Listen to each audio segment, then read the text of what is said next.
penasaran ya. Sebenarnya kamu udah pernah dengar belum siapa itu perjanjian Rompang-Royen? Kayaknya udah pernah baca di buku sejarah. Tapi jujur ya, lupa. Namanya juga. Iya, sama sih aku juga.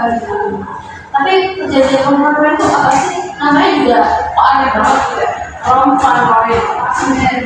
Jadi gini, itu perjanjian antara Republik Indonesia sama Belanda ditandatangani pada 7 Mei 1949 di Jakarta, tepatnya di Hotel Den Indah.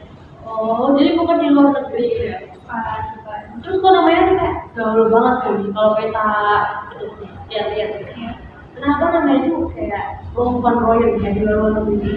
Karena itu tuh dari dua tokoh utama ya, delegasi yaitu Muhammad Rom dari pihak Indonesia dan juga Jan Herman van Royen dari pihak Belanda. Oh, kira ada hubungannya sama film yang lagi viral Apa tuh Bapak? yang Bapak Bryan itu? Hah? Apa tuh Bapak? Tahu? Hidup Bapak Bryan. Bukan lah, bukan yang itu. Kenapa aku jadi semua pertanyaannya? Nah, itu dia. Setelah perjanjian berakhir teman-teman, situasinya makin memanas. Terus Belanda melancarkan agresi tidak berbahaya pada tanggal 19 Desember 1948. Yogyakarta, yang Yogyakarta itu masih menjadi ibu kota Republik Indonesia. Kalau nggak salah itu yang bikin Soekarno, semua Betul, tapi menariknya meski Belanda menang secara militer, tapi Indonesia yang dapat simpati dunia. Bahkan Amerika sempat ngancam ke Belanda buat menghentikan bantuannya. jadi Belanda terpaksa balik Belanda berpikir. Kalau boleh tahu nih, hasil penelitiannya apa? Ada beberapa poin pertama nih.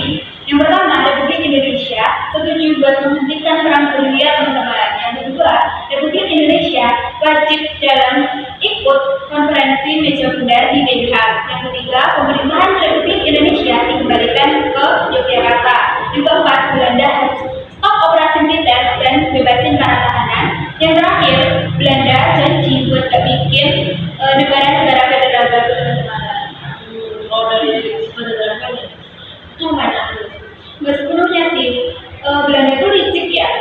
Bilang kalau yang ditangkap setelah 17 Desember 1948 itu bukan tawanan perang, melainkan kriminal. Jadi nggak semua orang itu dibebasin. oh, langsung aja ya, tokoh Muhammad Mansur sampai protes. Iya, betul. Yang jelas, pemerintahan Republik itu kembali ke Jakarta. Pemerintahan Islam berarti itu sudah penting banget buat legitimasi.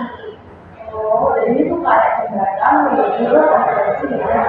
Soal sekali dan artinya Belanda menyerahkan kedaulatan ke Republik Indonesia Serikat pada 27 Desember 1949. Tapi itu Indonesia Serikat awal itu cuma bertahan setahun. Iya, karena mayoritas rakyat itu nggak suka model federal. Jadi 17 Agustus 1950 kita balik lagi ke negara kesatuan Republik Indonesia sih. Kalau menurut kami, kejadian kami itu menunjukkan apa mau Yang pertama sih ya menurutku, karena di satu sisi itu harus menganggap berbeda, padahal komunitasnya belum benar-benar aman gitu loh.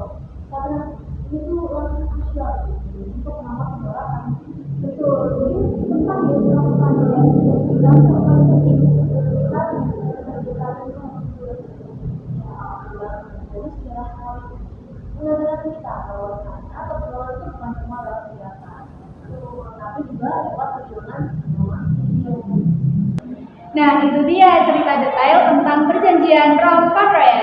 Semoga teman-teman semua jadi lebih paham bahwasanya perjuangan kemerdekaan itu butuh strategi yang panjang, bukan hanya cara yang instan. Jangan lupa ikutin podcast kita supaya kalian gak ketinggalan obrolan sejarah seru lainnya. Sampai jumpa di episode berikutnya. Yaudah, bye.